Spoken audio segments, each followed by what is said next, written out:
स्वामी जी श्री रामचरण जी महाराज की अणबे वाणी। राम रसायन बोध का द्वितीय प्रकरण चल रहा है। महाराज फरमा रहे हैं कुंडलिया में, भोग निमित्त भरमत फिरे, करे कर्म बहुभात, स्वर्ग जाए सुख भोग वे, तोहु न पावे शांत। तोहु न पावे शांत, शांत पद नाई पिछाण्यू, तन मन के सुख स्वाद सुहर दे भोगई जाण्यू। रोग बधायो रस किया, बेस विकलता पात, भोग निमित्त भरमत फिरे, करे कर्म बहुभात। महाराज कह रहे कोई कर्म क्यों करता है, कोई काम क्यों करता है? क्योंकि उस काम से उसे सुख मिलने का भ्रम है कि मैं ये करूंगा तो मुझे ये सुख मिलेगा, ऐसा भ्रम उसकी बुद्धि में है। जैसे मृग को भ्रम होता है कि मुझे जल मिलेगा, और वास्तव में जल तो होता नहीं, इसलिए वास्तव में सुख तो होता नहीं है, लेकिन केवल सुख प्रतीत होता है, सुख भासता है।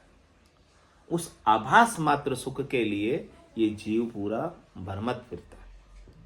क्षणिक सुख के लिए, नाशवान सुख के लिए, थोड़ी देर के सुख के लिए ये जीव लगा रहता है, 24 घंटे अचका रहता है उसके लिए। तो भोग निमित्त भरमत फिरे, करे कर्म बहुभात, इसलिए वो बहुत कर्म कर लेता है अपनी स्वार्थ पूर्ति के लिए, और कर्मों को अपने ऊपर बांध लेता है, कर्मों के पाप को अपने ऊपर ओढ़ लेता है।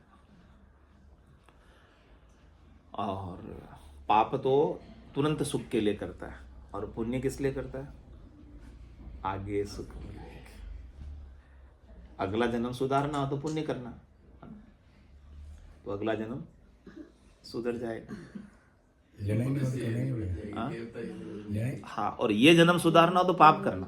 क्या कह रहे महाराज? ये जन्म सुधारना हो तो पाप करना, और अगला जन्म सुधारना हो तो पुण्य करना।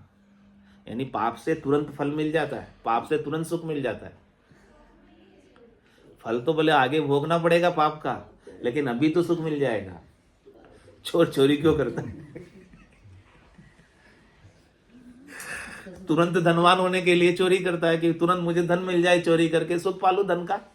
लेकिन उसे फल तो भोगना पड़ेगा चोरी करने का, पाप करने का, लेकिन वो बाद में भोगेगा। लेकिन अभी तो सुखी हो जाऊं चोरी करके धन पाके। तो महाराज ये तुरंत सुख पाना हो तो पाप कर लेना, और आगे सुख पाना हो अगले जन्म में तो पुण्य कर लेना।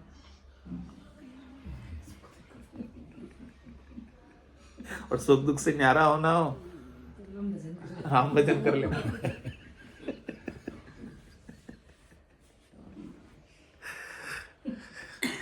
आराम में आना है तो आराम आराम आराम हो जाएगा। आराम मिलेगा। तो कह रहे महाराज, भोगा निमित्त भरमत फिरे। भरम में क्यों पड़ा हुआ है? पाप भी क्यों कर रहा है, पुण्य भी क्यों कर रहा है? तुरंत सुख पाने के लिए पाप कर रहा है, और आगे सुख पाने के लिए पुण्य कर रहा है। ये सब भोगों के लिए कर रहा है।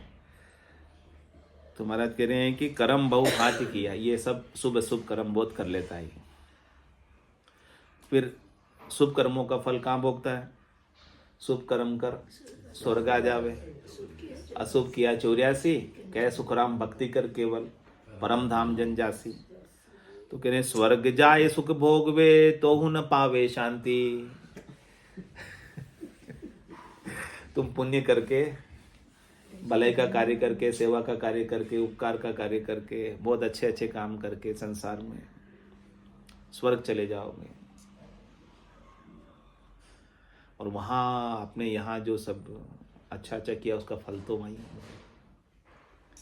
वहाँ सब अप्सराएं मिलेगी, वहाँ मनवांछित भोग मिलेंगे।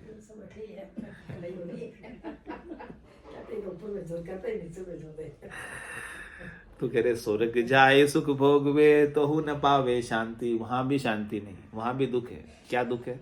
देवलोक में ये दुख भारी, एक एक शिर हुई। वहां भी एक के ऊपर एक,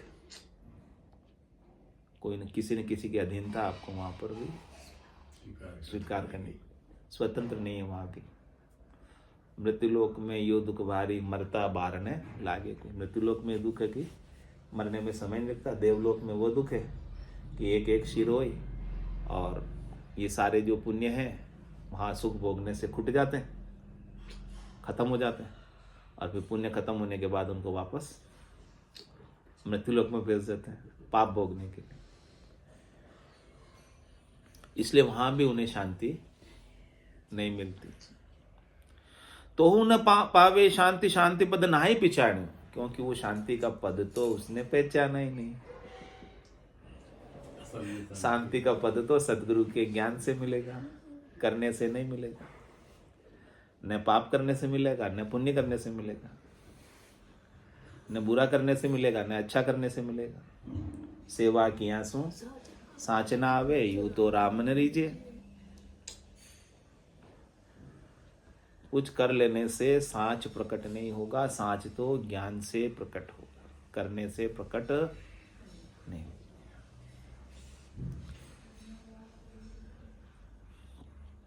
तो तोहू न पावे शांति शांति पद नाई पिछाणी। शांति पद को तो पहचानना है, बस इतना ही काम है। शांति पद की पहचान, परम पद की पहचान, सत्स्वरूप की पहचान, आनंद पद की पहचान आपको सदगुरु करा रहे हैं, इशारा कर रहे हैं। बस अब आपको उस इशारे को समझना है। हम उस स्वरूप की पहचान नहीं करके किस में लगे हुए हैं? तन मन के सुख स्वाद सुहृदय भोगे जाने।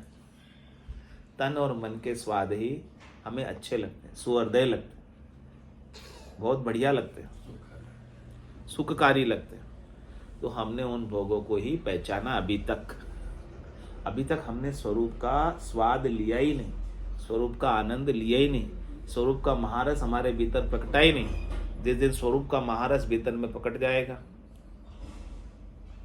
जिस दिन आप निर्भय हो जाओगे, महारस ज्ञान आनंद पद उपजे, यदि वो निर्भय हो, तन और मन के सुखों से आप निर्भय हो जाओगे कि ये सुख मिल गए तो ठीक, नहीं मिले तो कोई खास बात नहीं, फर्क नहीं पड़ता मुझे कुछ।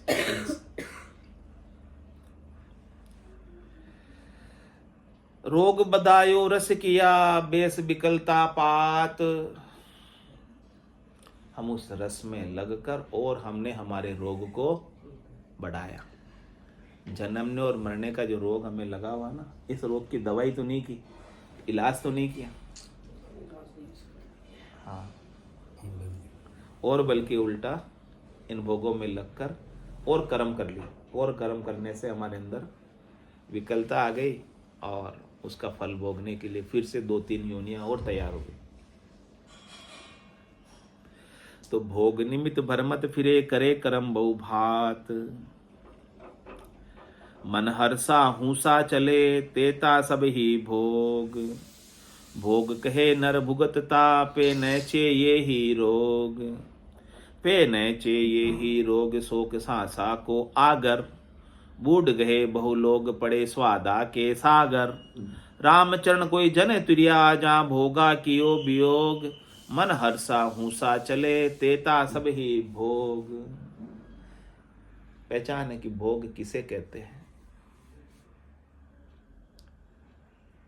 कह रहे हैं कि जिस चीज को पाने से, जिस वस्तु को पाने से आपका मन खुश हो जाए, आपके मन में खुशी प्रकट हो जाए, वो भोग। तो पाने से लालसा भी तो बढ़ती है। वो तो है ही, प्रत्येक लाभ के ऊपर लोभ बढ़ेगा। कि जिस चीज को, जिस वस्तु को, जिस व्यक्ति को, जिस सुख को पाने से आपका मन खुश होता है, वो सब, यानी खुश होना ही भोग करना। खुश हो रहे हो मतलब आपने उस चीज का भोग कर लिया। खुशी ही भोग है, सुख ही भोग है। सुख मिला आपके मन को मतलब भोग का परिणाम मिल, आपने भोग लिया मतलब सुखी हो गए। सुख से ऊपर उठो। तो मन हर्षा हूसा चले, मन में ऐसी हर्षिता हो, मन में ऐसी हूस हो। मन जिधर जाता है वो सब भोग में ही जाता है। मन आपका परमात्मा में जाता नहीं है। सतगुरु लेकर जाते हैं आपके मन को परमात्मा में। तो सहज सहज में पाप बंद कर सहज स्वभाव, भजन मोर ते भावन काऊ। मेरे मन में तेरे भजन का भाव तो होता ही नहीं कभी। मेरे मन का क्या सहज स्वभाव है। पाप बंद कर सहज। पाप किस लिए करता हूं? मन की खुशी के लिए करता हूं। मेरे मन को सुख पहुंचाने के लिए मैं सहज सहज में पाप करने से भी चूकता नहीं।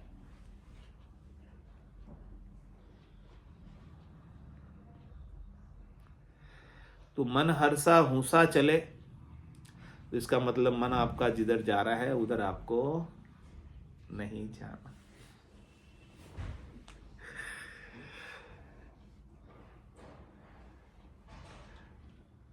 वो कब नहीं जाएंगे आप? जब सदगुरु का ज्ञान मिलेगा। सदगुरु का ज्ञान मिलेगा तो मन से आप कहोगे मन रे मैं तो कछु नहीं जान, सदगुरु ज्ञान बतायो भारी, अब उल्टी करता हूं। अब मैं तेरे साथ लगने वाली नहीं। तेरे साथ लगकर अनंत जन्म हो गए, सुख दुख पाते भोगते 84 भोगते। तो अब भी हम मन की खुशी के लिए करेंगे, मन की हर्षिता के लिए करेंगे, मन की हूस के लिए करेंगे, तो वापस से जन्म मरण में आएंगे। तो मन को मार मरेगा सोई परम धाम में वासा। तो मन हर्षा हुसा चले तेता सभी भोग। भोग की पहचान बता दी महाराज। भोग किसे कहते हैं? जिसमें मन को खुशी मिल रही है वो सारे आपके भोग। भोग कहे नर भुगतता पे नैचे ये ही रोग। उसको भोगते हुए वो कह तो रहा है कि मुझे सुख मिल रहा है, सुख मिल रहा है, लेकिन वो सुख रहता कितनी देर है?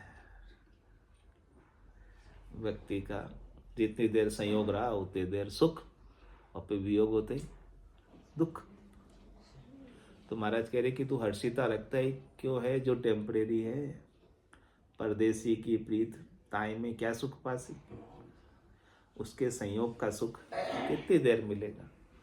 ये तेरा सुख की कामना ही रोग है तेरे अंदर, जो तू इसकी इच्छा रखकर सुख का अनुभव कर रहा है, लेकिन अंत तो गत्वा ये सुख तेरा दुख में परिणित होने ही वाला है। थोड़ी देर बाद रहने वाला हमेशा नहीं है ये सुख। तुम कह तो रहे हो भोग है ये, लेकिन भोग नहीं, ये रोग है। भोग कहे नर भुगतता पे नैचे ये ही रोग। निश्चित रूप से ये रोग है, भोग नहीं। ये निश्चित रूप से सुख नहीं है, दुख ही है, क्योंकि इसके वियोग होने पर दुख अवश्य संभावी है, होगा ही होगा, कोई रोक ही नहीं सकता। कोई जितना हंसेगा उतना फिर रोएगा भी। तो कहते हैं बच्चे हंसते थे।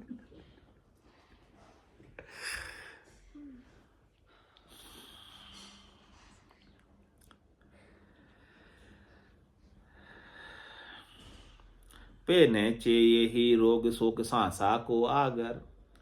ये सुख भोग की कामना ही तेरे सांसा यानी दुख का कारण, आगर यानी घर है, दुख का घर। बूढ़ गए बहु लोग पड़े स्वादा के सागर। स्वादों के सागर में पड़े पड़े कितने ही लोग डूब गए उस सागर में। मक्खी गुलाब जामुन पर आकर बैठती है स्वाद लेने के लिए, और उसी में वो थोड़ी देर में अपने प्राणों को भी गवा बैठती। ऐसे ही सब लोग स्वाद लेते लेते ही डूब जाते हैं, चले जाते हैं, और अपना स्वरूप का बोध कर ही नहीं पाते। सतराम जी को याद सुमिरन बिना सदगुरु के होती ही नहीं। सो चंदा उगवे सूरज चढ़े हजार, तो भी चांदन न होइयो। गुरुवीर घोर अंधार। सदगुरु के बिना अंधारा आपका मिटने वाला नहीं। अंधेरा मिटेगा तो सदगुरु के ज्ञान से मिटेगा। चाहे 100 चंदा उग जाओ, चाहे 1000 सूरज उग जाओ, आपका अंधेरा मिटने वाला नहीं है। तो बूढ़ गए बहु लोग पड़े स्वादा के सागर, रामचरण कोई जन तिरिया जहां भोगा कियो वियोग। कोई भक्ति करने वाले जन ही तिरे हैं, जिन्होंने भोगों से अपने आप को अलग कर लिया। अलग कर लिया मतलब उसकी आसक्ति छोड़ दी। ऐसा नहीं कि भोग करना ही छोड़ दिया, माना कि भोग सब करो लेकिन निरासक्त भाव से। ऐसा थोड़ी खाना ही छोड़ देंगे, पीना ही छोड़ देंगे, घर में रहना ही छोड़ देंगे, ऐसा थोड़ी। ऐसा महाराज का भाव नहीं। महाराज का भाव है कि उसके अंदर जो गिद्धता है, आपकी आसक्तिपना है, सुख भोग की लालसा है, उसे छोड़ो। आपके शरीर के लिए जो आवश्यक है वो करो, उसकी मनाही नहीं। पेट तो भरो लेकिन पेटियां मत भरो। पेट भरने की मनाही नहीं कर रहे महाराज। वो तो सही नहीं है।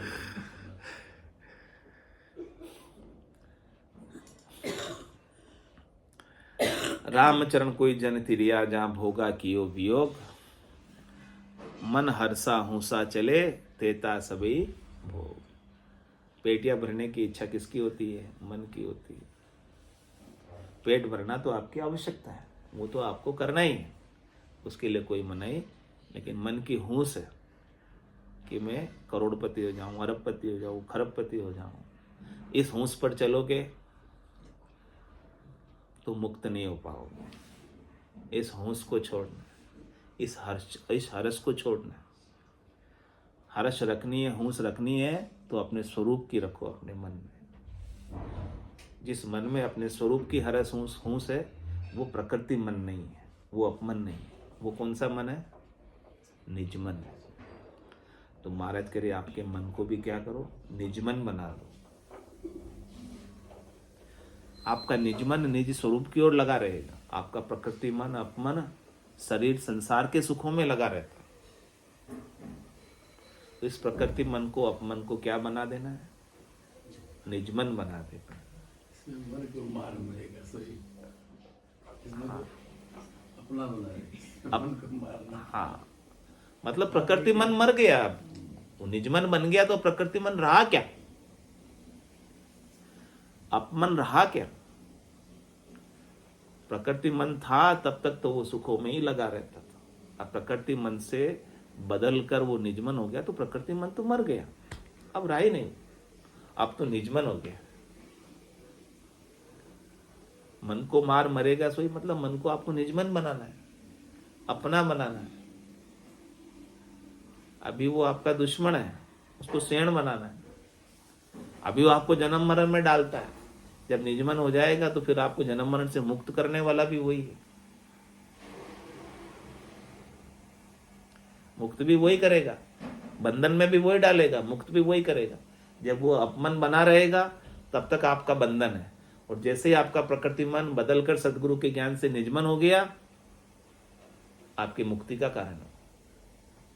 फिर वो आपको मुक्त कर देगा। फिर आपकी आसक्ति खत्म हो जाएगी, चाहना खत्म हो जाएगी, इच्छा खत्म हो जाएगी, वासना खत्म हो जाएगी, डिजायर खत्म हो जाएगी। आशा, तृष्णा, मनोरथ, मनोकामना, संकल्प, विकल्प सब खत्म हो जाएंगे। और ये जीते जी करना है या बाद में करना? जीते जी करना। जीते जी में आज ही करना है या कल करना? काल करे सो आज कर, और आज करे सो अबई। पल में प्रलय होएगा, बहुरी करेगा कबई।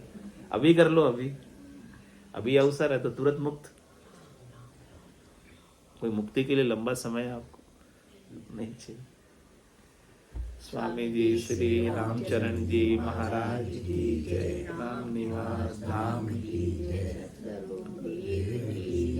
सत्य सनातन धर्म की जय। संत भगवान की जय। राम जी राम राम महाराज। राम राम सा राम राम सा।